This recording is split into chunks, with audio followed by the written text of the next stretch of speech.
Quero convidar você a abrir a tua Bíblia, Evangelho de Jesus segundo escreveu Mateus, capítulo de número 7, versículo de número 21.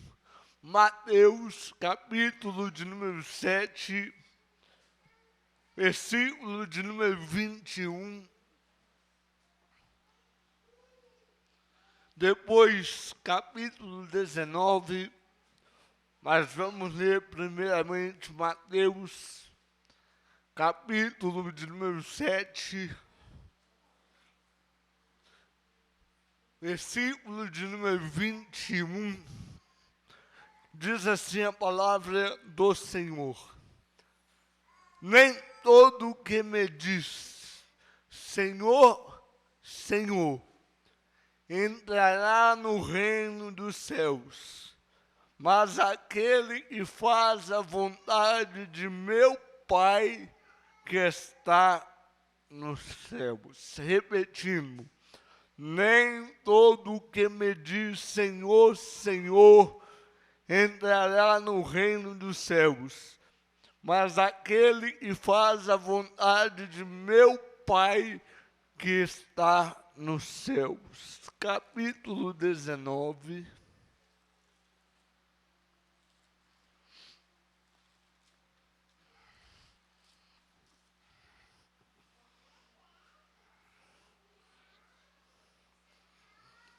Mateus, capítulo 19, agora, a partir do versículo de número 16. Mateus, capítulo 19, a partir do verso de número 16. E eis que, aproximando-se dele um jovem, disse-lhe: bom mestre, que bem farei para conseguir a vida eterna? E ele lhe disse-lhe: por que me chamas bom?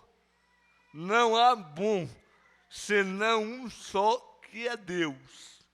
Se queres, porém, entrar na vida, guarda os mandamentos.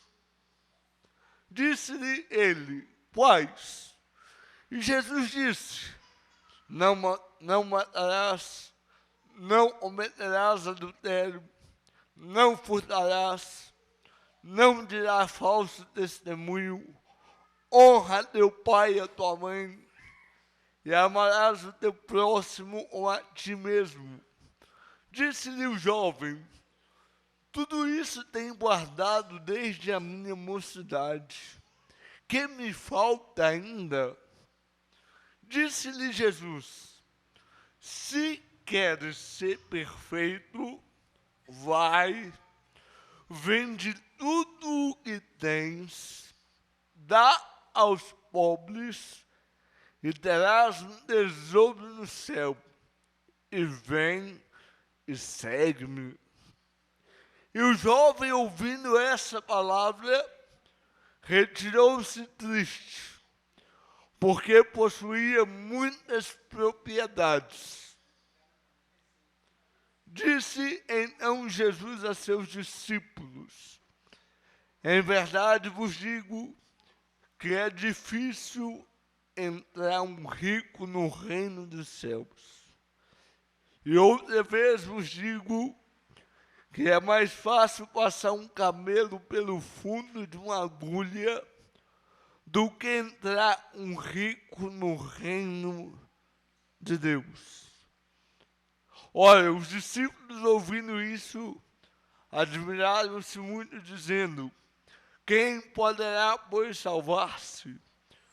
E Jesus, olhando para eles, disse-lhes: aos homens isso é impossível, mas a Deus tudo é possível. Amém? Até aqui. Nós estamos aqui na 9ª semana. Hoje é o 9º sermão cujo tema central é o que Jesus espera de seus seguidores. O que Jesus espera de seus seguidores. Nós já falamos aqui que Jesus espera que eles nasçam de novo. Não tem como ser seguidor sem nascer de novo. Nós já falamos aqui que não tem como ser seguidor de Cristo sem arrependimento. O que é e o que não é arrependimento? Nós já falamos aqui o que Jesus espera de seus seguidores, que eles entrem pela porta estreita. Nós já falamos aqui o que Jesus espera de seus seguidores, que eles não busquem honra que vem dos homens, mas somente a honra que vem de Deus. Nós já falamos aqui que Jesus espera que os seus seguidores não andem ansiosos por coisas materiais. Nós falamos em outras coisas. Semana passada nós falamos aqui que Jesus espera que os seus seguidores sejam o tempero desse mundo, sal da terra. E eu disse aqui que sal é para temperar. E hoje a questão é: o que Jesus espera dos seus seguidores?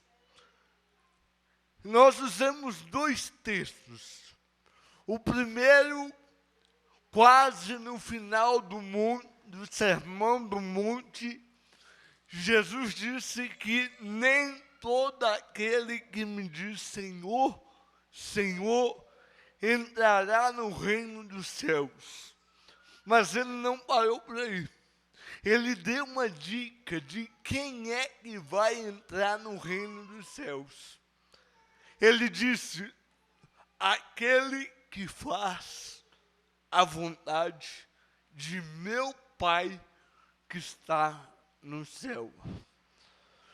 Ele deu uma pista, ele deu uma dica. Geralmente, o assunto em torno da salvação rodeava Cristo. Quem é que vai se salvar?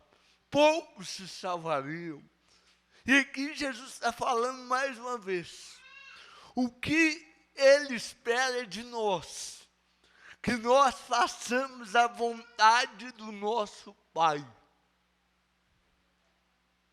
Eu sei que isso vai ser jogado na internet e vai causar um certo alvoroço, mas eu não tenho medo.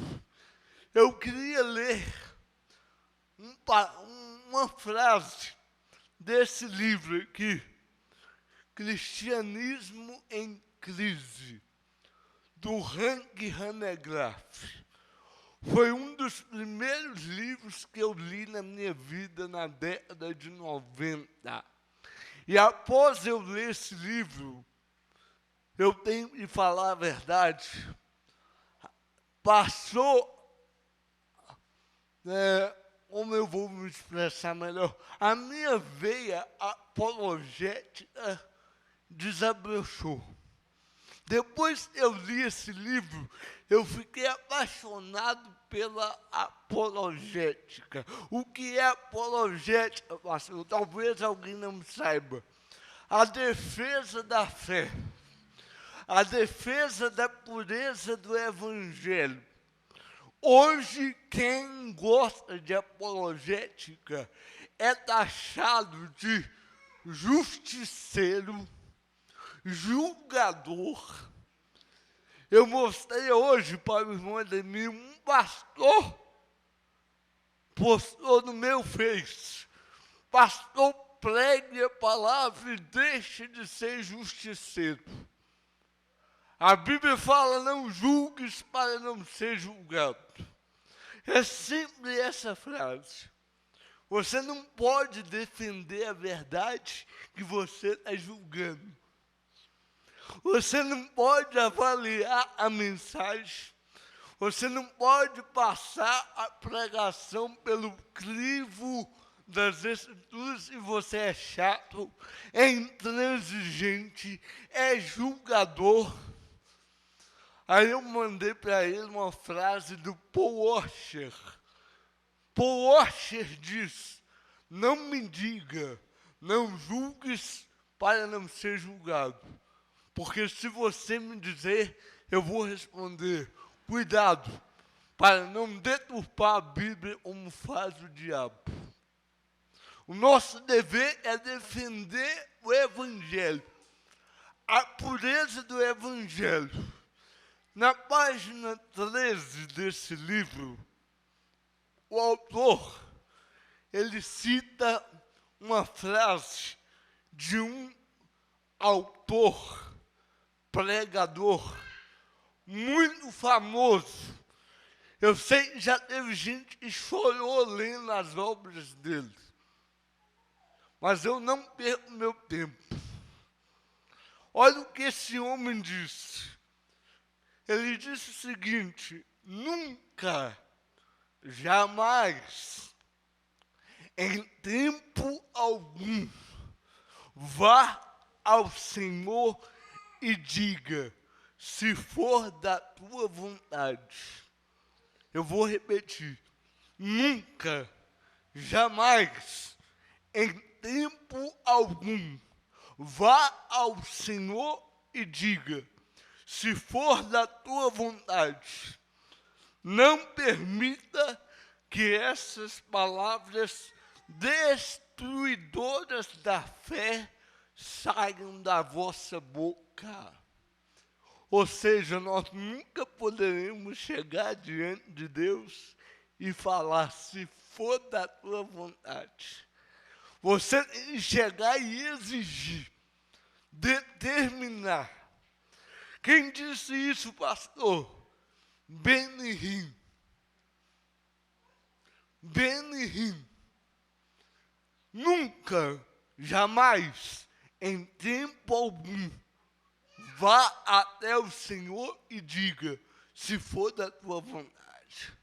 Mas o texto que nós acabamos de ler, Jesus está quase concluindo o sermão da montanha, e Jesus diz: nem todo aquele que me diz Senhor, Senhor, entrará no reino dos céus, mas aquele que faz a vontade do meu Pai que está no céu. Aí nós temos que decidir: ou nós ficamos com Benihim, ou nós ficamos com Jesus. Sabe por quê? Jesus não apenas falou isso, mas Jesus viveu isso. No jardim do Getsêmani, quando ele estava posto em agonia, a palavra médica, Jefferson, é hematidrose.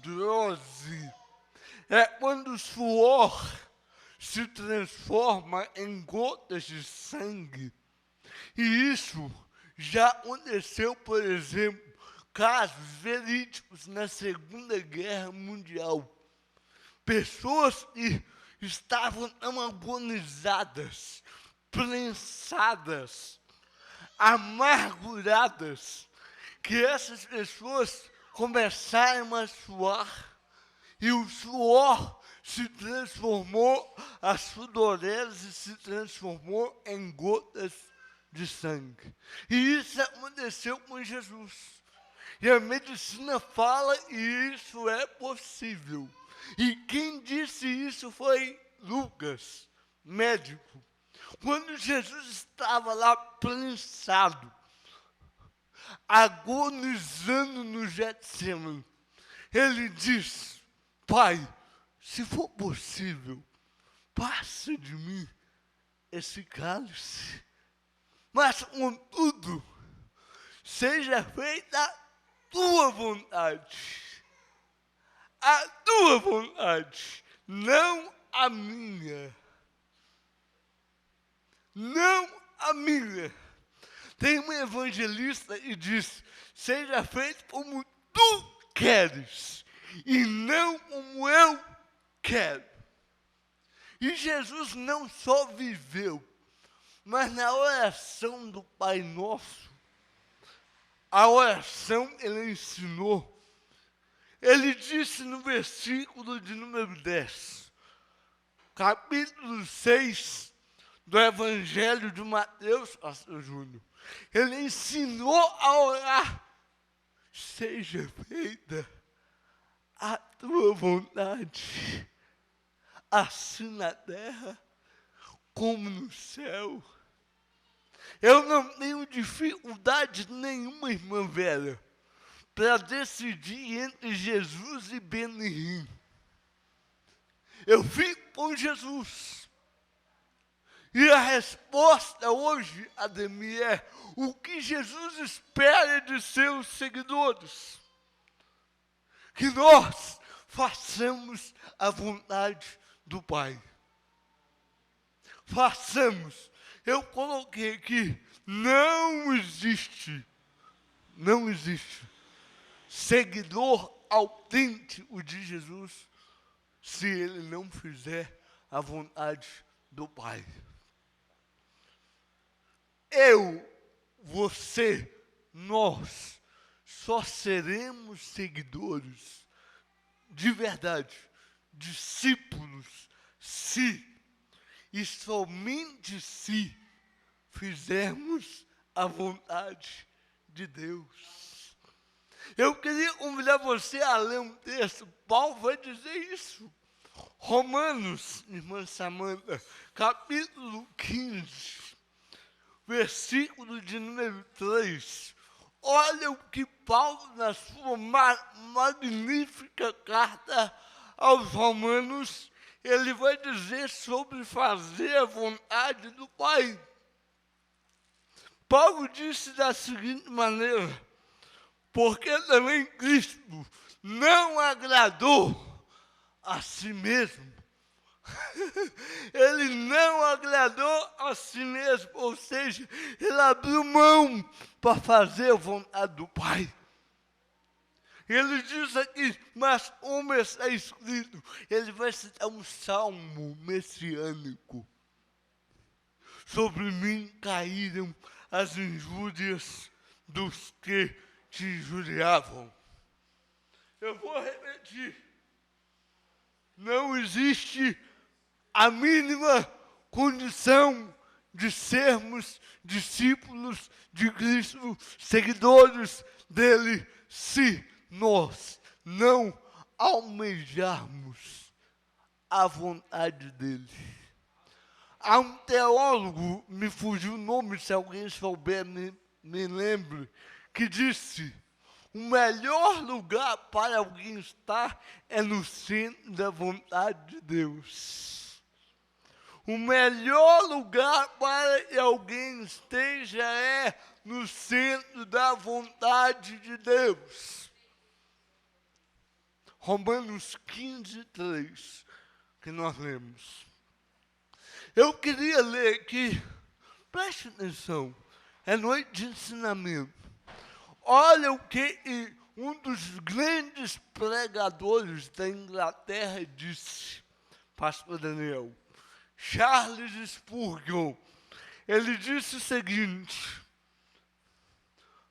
a igreja está se afastando da pureza do evangelho, pois, ao invés de proclamar com ousadia as verdades das Escrituras, os crentes estão tornando a Escritura mais aceitável. Estão tornando a Escritura mais aceitável, sendo cuidadosos em não ofender qualquer pessoa. estão adaptando o evangelho. Eu li um artigo, Célio, que diz que hoje o que mais acontece, preste atenção, nosso solo, em nosso solo brasileiro, eu não vou falar lá de fora. O que mais acontece, pastor Limpo, é a igreja ao gosto do freguês. Eu escolho a igreja que melhor agrada ao meu paladar, aos meus ouvidos. E aí alguém pode perguntar, eu sei que nós temos teólogos, pregadores. Alguém pode falar assim, peraí, pastor, já que o seguidor precisa fazer a vontade de Deus, olha aqui para mim todos. A pergunta eu faço, que eu vou tentar responder, e é: como conhecer a vontade de Deus?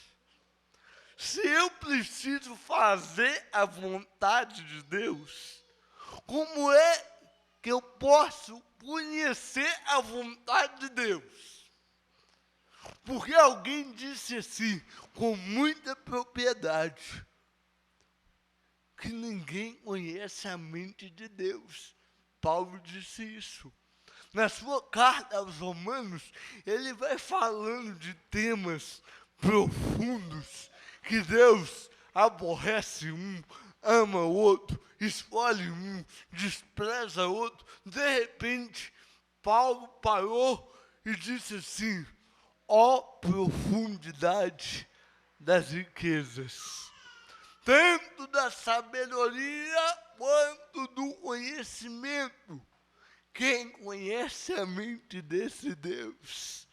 Não há outro igual a Ele, e ninguém acima dEle, porque por Ele, para Ele, são todas as coisas.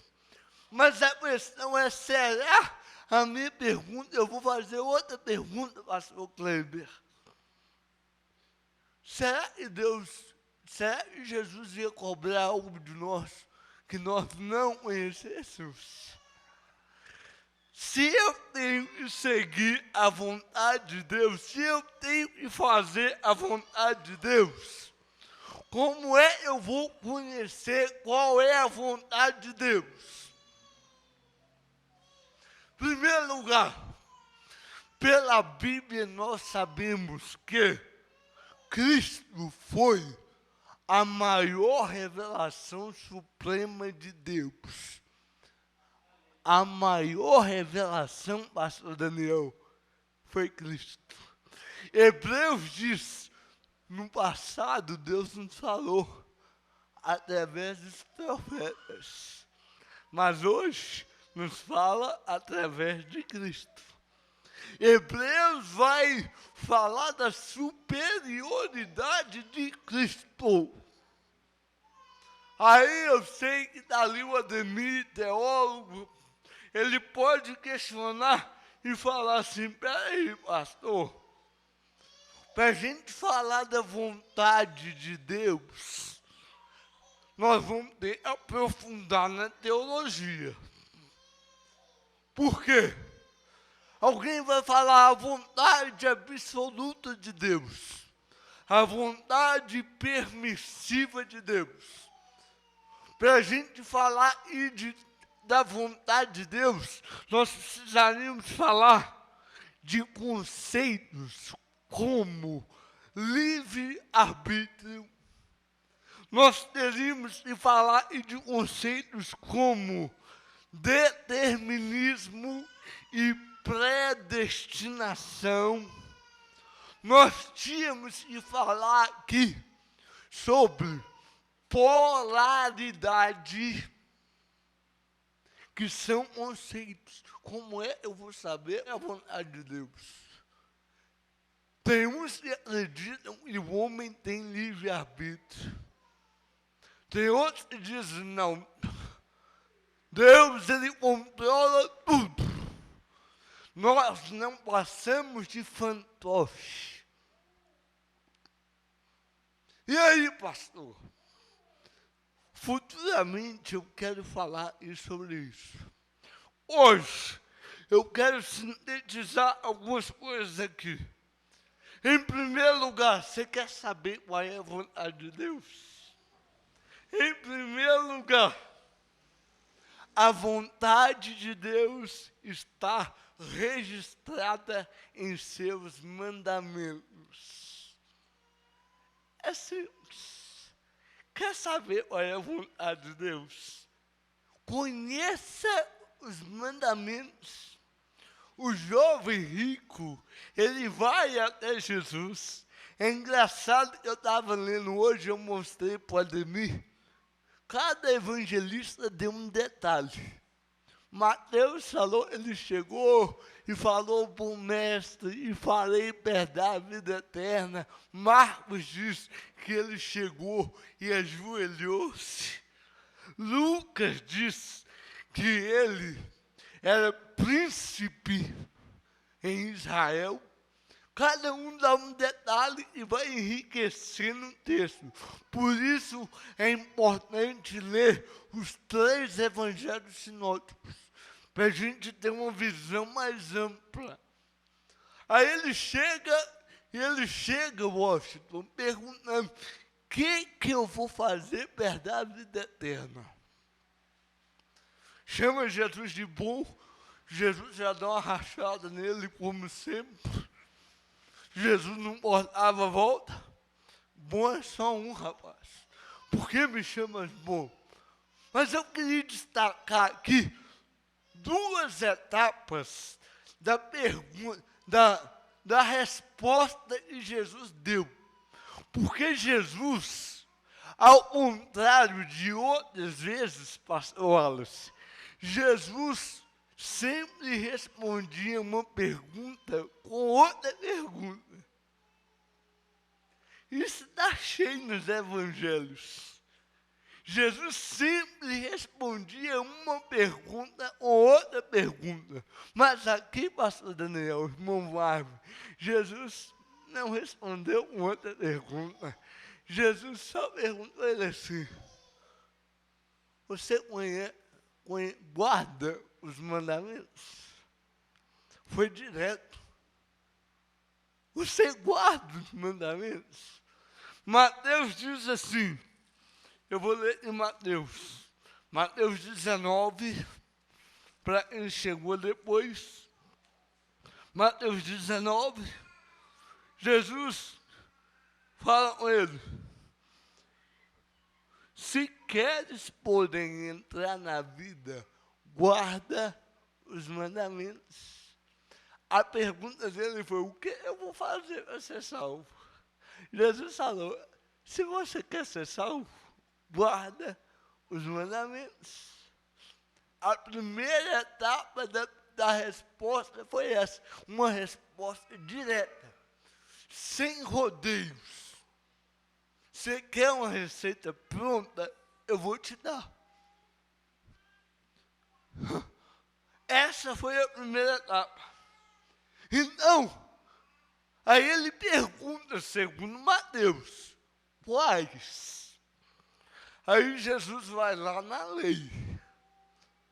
Não matarás, não adulterarás, não furtarás, não dirás falso testemunho, honra teu pai e tua mãe, ama o teu próximo como a ti mesmo. Jesus falou a lei. Aí ele olha para Jesus e dá um erro. Ele vai, agora é a tréplica. Ele vai dizer o seguinte, isso aí eu tenho feito desde a minha mocidade. Ou seja, não estou salvo. Primeiro, ele não entendeu nada, porque salvação não é o que eu faço para Deus, é o que Ele fez por mim. Salvação é graça, não é mérito, não é esforço. Daqui a pouco eu vou falar mais disso. A primeira etapa, então você quer conhecer a vontade de Deus? A minha resposta é direta: leia a Bíblia. Deus deixou a vontade dele revelada. Eu poderia dar vários exemplos aqui. Por exemplo, Paulo disse, porque essa é a vontade de Deus, a vossa santificação. Então eu já sei que eu preciso ser santo. Que Paulo falou também, em tudo dai graça, porque esta é a vontade de Deus. Está lá, dá graça. A vontade de Deus é essa. Eu preciso fazer a vontade de Deus. Eu poderia, agora, se a maior revelação é Cristo, você quer saber a vontade de Deus? Leia os evangelhos. Leia o que ele ensinou. Leia, mas não é só ler, não. Tem que obedecer. Aqui entra a segunda etapa da resposta de Jesus. Eu fico imaginando, né? Talvez o jovem rico deve ter rido assim. Ah, isso aí eu faço. Isso aí é fichinha. Eu estou salvo. Eu sei toda a lei. Aí Jesus vai responder, se queres ser perfeito. Epa, para entrar no reino tem que procurar ser perfeito. Ele queria saber como entrar. Então, em primeiro lugar, sabe o que o salmista falou? Salmo 40, verso 8. O salmista entendeu isso, pai. Ele disse assim, Salmo 40, verso 8. Deleito-me em fazer a tua vontade. Deleito-me em fazer a tua vontade, ó Deus. A tua lei está dentro do meu coração. Você quer saber a vontade de Deus? Como tem gente que quer saber a vontade de Deus e só lê caixinha de promessa. Quando lê, tem caixinha de promessa lá, todo dia tinha um lá. O nome já diz, caixinha de promessa. Como é que eu vou saber a vontade de Deus se eu estou lendo a única leitura que eu leio é o pão diário? Leia a Bíblia, leia os evangelhos, leia o que Jesus ensinou. Aqui eu vou discordar, está gravando, mas eu vou falar, eu assisti ontem, né? Não fique escandalizado comigo não, eu sou meio doido. Ontem eu assisti Padre Fábio de Melo. O Padre Fábio de Melo falou, se você quer saber a vontade de Deus, use o bom senso. Está certo, até certo ponto. E às vezes o bom senso falha. Por causa do referencial. A melhor maneira, Rafaela, de saber qual é a vontade de Deus é conheça as Escrituras. Persiste em ler, como Paulo falou a Timóteo. Em segundo lugar, você quer saber qual é a vontade de Deus? Coloquei aqui.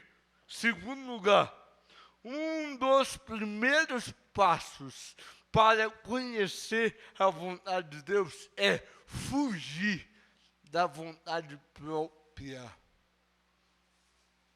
Fuja da vontade própria. A nossa vontade não pode sobressair a vontade de Deus. E nós, às vezes, nos comportamos como meninos mimados. Eu quero. E faz campanha, corrente, eu quero. E Deus fala, meu filho, aqui, Jefferson, eu vou confessar. Eu vou confessar. Eu acredito na vontade permissiva, sim. Deus é soberano, mas Ele permite. Você quer? Tá bom, então, depois não chora, não. Você quer, eu vou te dar. Mas você vai arcar as suas consequências. Quer eu dou uma referência bíblica? Salmo 106, verso 15.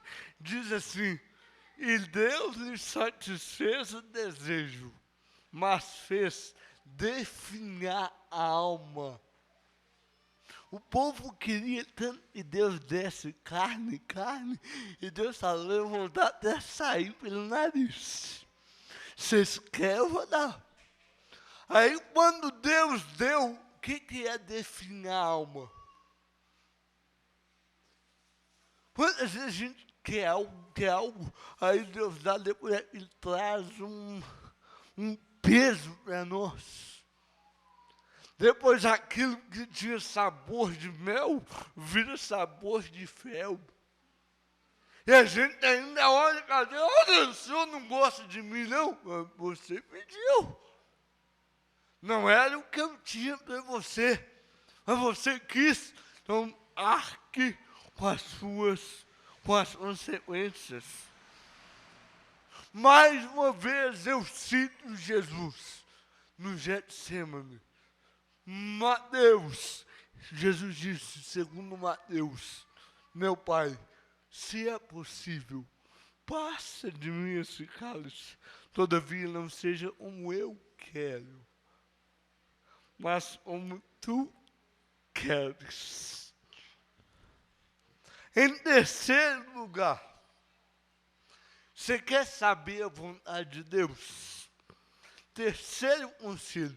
O primeiro, leia a Bíblia, leia os evangelhos, leia e obedeça. Daqui a pouco eu vou falar da obediência aí. Segundo, eu falei, abre mão da tua vontade. Toda vez que eu chego numa igreja e está cantando, a música é linda, mas eu tenho medo de cantar ela. Da Raquel Mello e do Nana Azevedo, se eu não estiver enganado. Eu abro mão de tudo que sou. Eu fico imaginando Deus olhando e falando, é mesmo? Você abre mão? Porque o jovem rico, quando Jesus mandou ele abrir mão da riqueza dele, o que ele fez? Epa, aí o Senhor pediu demais. Ele saiu. O jovem rico não poderia cantar essa música em hipótese alguma. Ele não poderia falar, eu abro mão de tudo, porque ele não abriu mão, não. Não, olha que eu não estou falando e a letra está errada, viu? Eu sei que tem gente que passa é chato, eu tenho que vigiar quando eu canto perto dele. Eu não estou falando a letra errada, eu estou falando que Deus, Ele nos conhece. Para mim cantar que eu abro mão de tudo, eu tenho que viver isso. Tem. Tem uma outra música que diz, abro mão dos meus sonhos, mas tem gente que não abre de jeito nenhum. Ele barganha, tenta barganhar com Deus para realizar o sonho dele. Ele quer fazer das tripas oração para que a vontade dele permaneça. Esse tipo de pessoa assemelha-se ao jovem rico. Não está disposto a renunciar. Em terceiro lugar, você quer saber a vontade de Deus para a sua vida? Evite banalizar a questão da vontade. O que é banalizar? principalmente pentecostal e neopentecostal, gosta disso aqui, ó. Deus assim quer. É mesmo? Deus me revelou. E Deus revela as coisas que não estão nem na Bíblia. Como é que fica? Deus me falou. E essa frase tem um efeito, sabe? O pastor Ricardo Gondim, ele fala que soa como algo incontestável.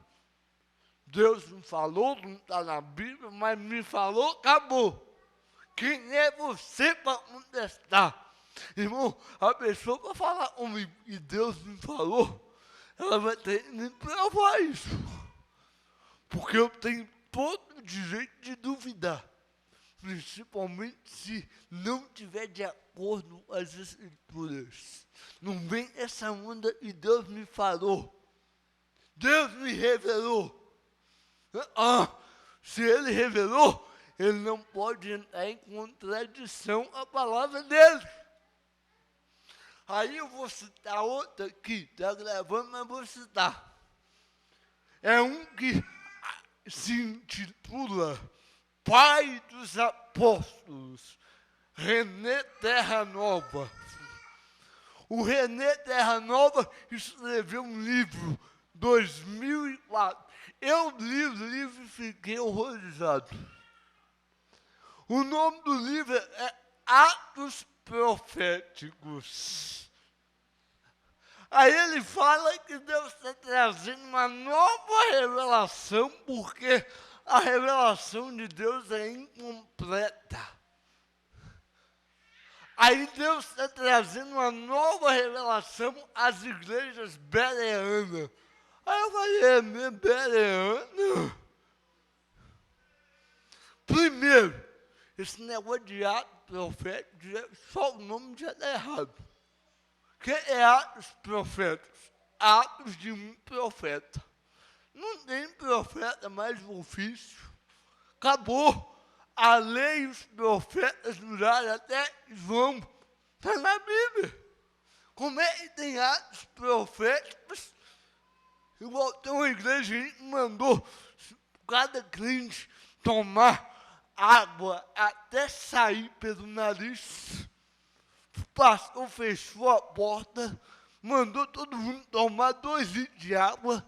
Quando a bexiga estava cheia, mandou cada um sair e fazer xixi na rua, decretando que aquele bairro, aquele território é de Jesus.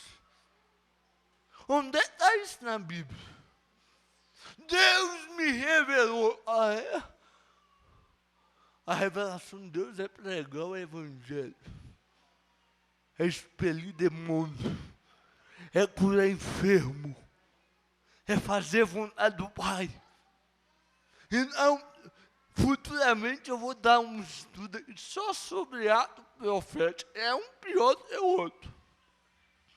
Não existe. Então, cuidado, não banalize. A Bíblia fala, ai daquele que diz, o Senhor falou, quando Deus não falou. Isso é profanar o nome do Senhor. É usar o nome do Senhor em vão. Tem gente que parece a banda larga com Deus, 500 megabytes, gigabytes, é 1 terabyte.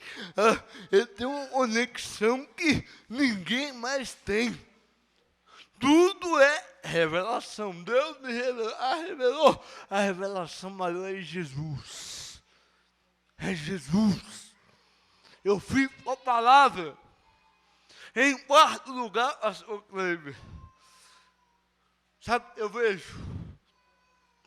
Em quarto lugar, a vontade de Deus revelada nas Escrituras. Preste bem atenção para você entender. A não falar, eu estou falando heresia. A vontade de Deus nas Escrituras, revelada nas Escrituras, não é exaustiva, mas é suficiente. Pastor, o que significa isso? A vontade de Deus revelada nas Escrituras não é exaustiva, mas é suficiente. Sabe o que significa, Sandro? Deus não falou, não está na Bíblia lá, que você tem que levantar às 6 horas da manhã, tomar banho, escovar dentes e trabalhar de segunda a sábado, Isso não está, não. Tem coisa que a Bíblia não fala. Aí entra o bom senso. Aí entra a responsabilidade. A Bíblia não fala tudo, mas o que ela fala é suficiente. As Escrituras são suficientes. Eu não preciso de mais nada. Tudo que ela fala, sabe o que a Bíblia fala? Eu vou ler na versão King James. Nós lemos Romanos 15:3. Agora eu vou ler 15:4. Olha o que Paulo disse.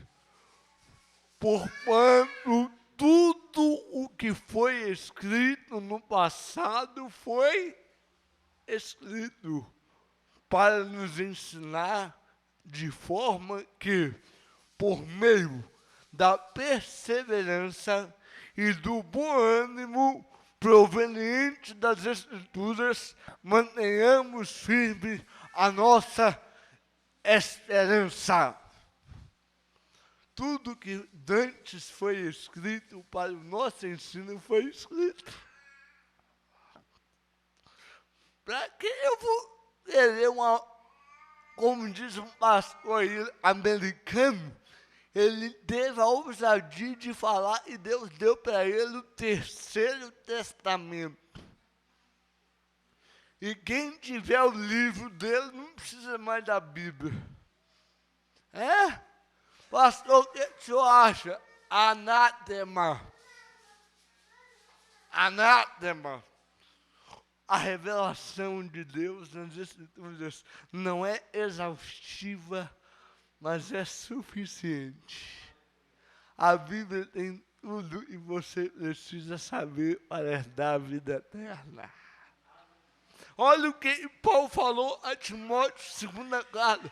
Tu, porém, permanece naquilo que aprendestes e fostes inteirado ou assegurado, sabendo de quem o tens aprendido, e desde a tua meninice sabe as sagradas letras que podem fazer-te salvo para a salvação pela fé que há em Cristo Jesus.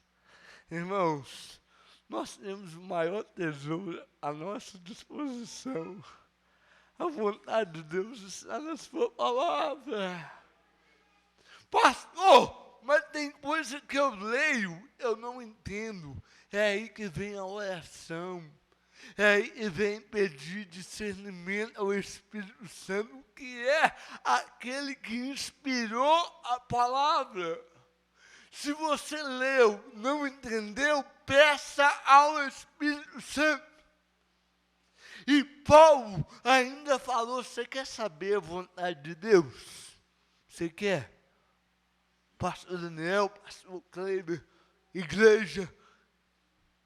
Sabe, em último lugar, não vos conformeis com esse mundo, mas transformai-vos pela renovação do vosso entendimento, para que experimenteis qual seja a boa, perfeita e agradável vontade de Deus.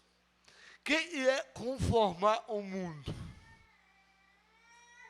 A palavra conformar é tomar a forma. Por exemplo, se você tem imagina e olha, todo mundo aqui, tem um tabuleiro de bolo. Esse tabuleiro caiu e amassou um lado.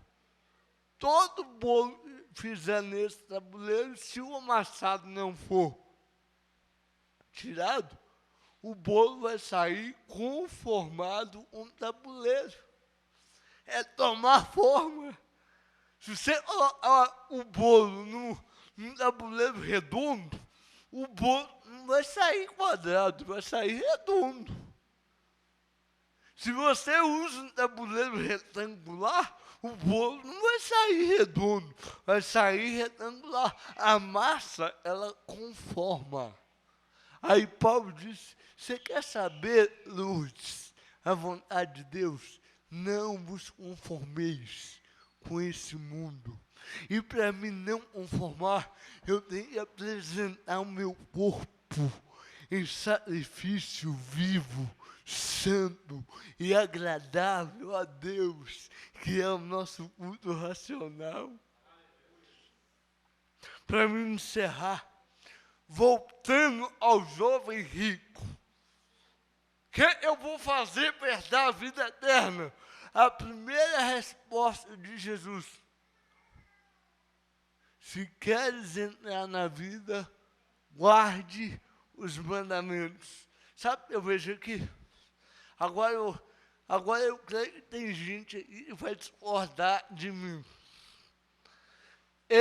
Preste atenção, todos. Eu não acredito, é bom que vocês já saibam, eu como pastor dessa igreja, eu não acredito na visão dispensacionalista. Para mim, é uma das maiores aberrações que surgiu é essa teoria. Não, a lei, agora é graça. Jesus estabeleceu uma ligação entre a vida eterna e a lei. Ele ligou a vida eterna à lei assolírica. Não, eu não vou fazer isso, isso é a lei. A lei está na graça e a graça está na lei. Não matarás, é lei. E hoje eu posso matar? Não adulterarás, está na lei, decálogo, eu posso adulterar hoje. Jesus estabeleceu uma ligação entre a vida eterna e a lei. Guarda, se você quer entrar na vida, guarda os mandamentos. Aí eu vou recorrer aqui à parábola dos 2 filhos, que eu preguei aqui. O pai, pastor Wallace, chega perto do filho e fala, meu filho, venha trabalhar comigo na minha vinha. Mateus 21. O filho fala, eu vou, e não foi. Aí o pai vai até o segundo filho e fala, meu filho, venha trabalhar comigo na minha vinha. Aí o filho fala, eu não vou. E foi. Como é que Jesus terminou a parábola? Ele terminou a parábola, Jesus, assim, qual dos 2 tem essa vontade do Pai? Sabe, você quer vida eterna? Obediência aos mandamentos. É isso que Jesus está falando com ele. Você quer herdar a vida eterna? Obedeça aos meus mandamentos. Jesus nunca zombou da lei. Como tem gente aí, eu já cansei de ouvir, tem que rasgar o Velho Testamento. Não pode pregar o Velho Testamento. Não pode não, Jesus pregava, Paulo pregava. E por que a gente não pode? Jesus nunca zombou da lei. Ele nunca disse que os mandamentos não eram importantes. Eu desafio um a me mostrar Jesus falando, olha, esse mandamento aí, você escuta ele. Ele mesmo disse, eu não vim revogar a lei, eu vim cumprir a lei. Terceiro lugar, A segunda etapa da resposta de Jesus foi, ele estava se vangloriando. Eu guardo tudo isso aí, desde a minha meninice. Aí Jesus vai falar algo que dói. Só quem sonda, quem conhece, quem prescuta o coração, é que poderia falar isso. Jesus fala, falta-te uma coisa. Se queres ser perfeito, olha a resposta de Jesus. Falta-te uma coisa. Ele já estava um pé na vida eterna. E Jesus fala, se queres ser perfeito. John Piper fala que ele estava com a mão cheia de dinheiro. É uma metáfora. Jesus está falando, é só você soltar esse dinheiro e agarrar na minha mão. É só isso. Porque quando nós estamos em Cristo, nós somos perfeitos. Pastor, mas não pecamos, mas eu estou ligado nele. Deus olha para nós como perfeição. Está ligado nele. Aí Jesus fala, falta de uma coisa. Sabe, eu vejo aqui, em terceiro lugar, pastor Cleber, há um grande perigo no senso de justiça própria. Eu tenho crédito com Deus.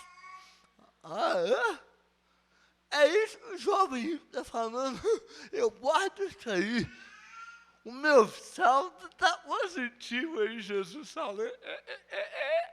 Não é bem isso, não. Falta-te uma coisa. Só uma coisa para você ser perfeito. E essa coisa sou eu.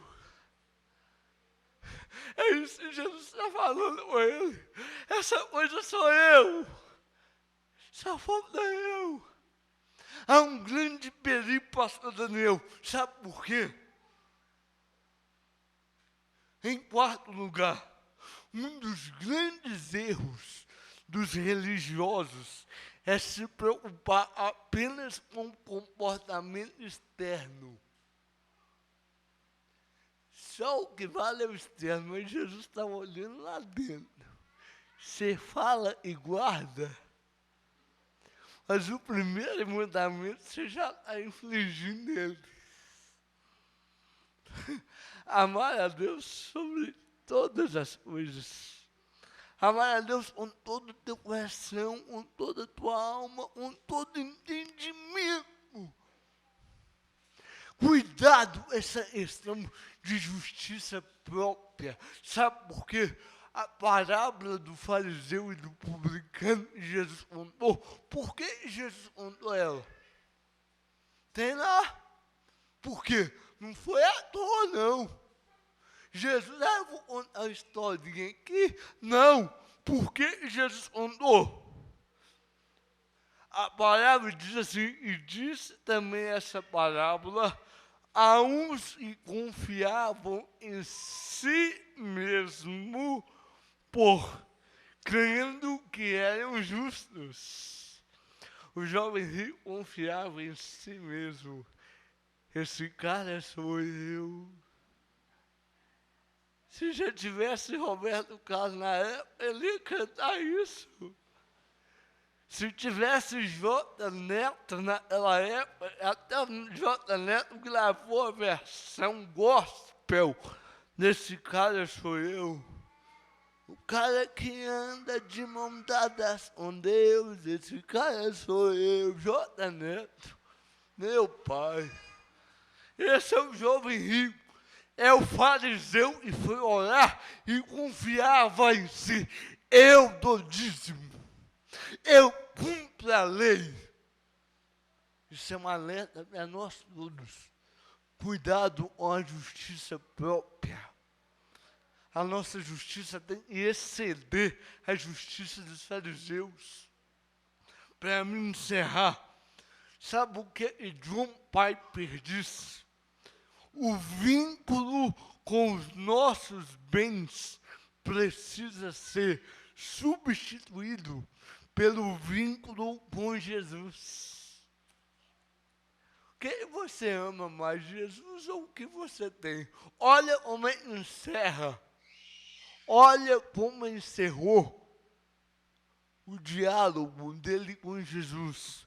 E o jovem, ouvindo essa palavra, retirou-se triste, porque possuía muitas propriedades, cheio da grana. A grana fala mais. O tesouro na terra fala mais. E Jesus falou: você quer ter um tesouro lá no céu? Está aqui, ó, eu. Larga, a sua mão está cheia de dinheiro, é só jogar. Vai, vende, dá aos pobres. Depois você me segue. Em último lugar, só podemos de fato seguir a Cristo se, primeiramente, o amarmos acima de tudo e obedecermos. Primeiro, você me obedece. Você vai, vende, dá os pais, depois você me seguir. Não vem querer me seguir antes de você obedecer, não. Eu pergunto a cada um essa noite, será que nós estamos buscando a vontade de Deus? Senhor, eu quero fazer tua vontade. Eu quero abrir mão do meu ego. Mas não falar isso da boca para fora, não. É tentar viver isso. Pastor Daniel leu aqui no início do culto o texto, ele leu Colossenses, procurar em tudo agradar a Deus. Eu sei, eu não vou conseguir agradar em tudo, mas eu tenho pelo menos procurar.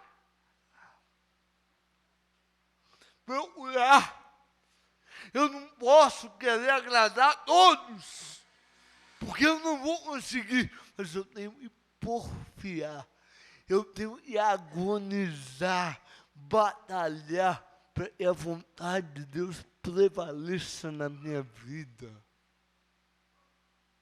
Eu tenho que aprender a ouvir, a conhecer qual é a vontade dele. O que ele pede de ti. Paulo, quando caiu cego no caminho, e Jesus para na frente, Paulo já levanta: Senhor, que queres que eu faça? Até agora eu estou fazendo o que eu acho que eu devo. Até agora é a minha vontade. Mas a partir de agora, Senhor, que queres que eu faça? Que queres? Que Deus nos ajude a esforçar para fazer a vontade dele.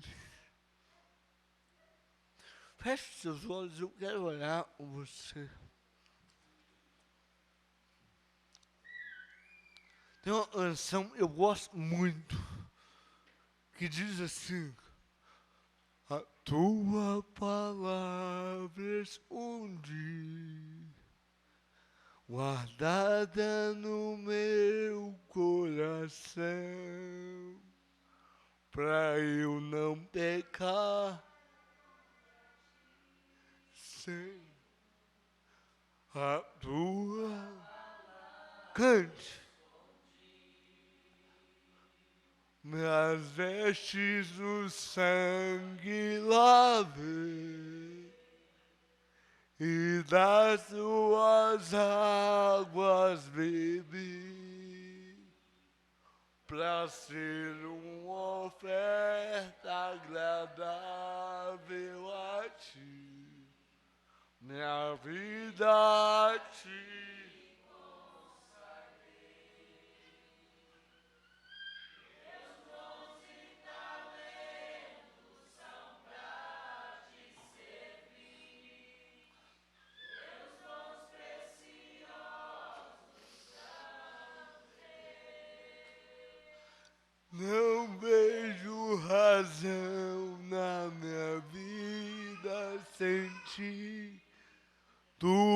és meu Senhor e meu Deus.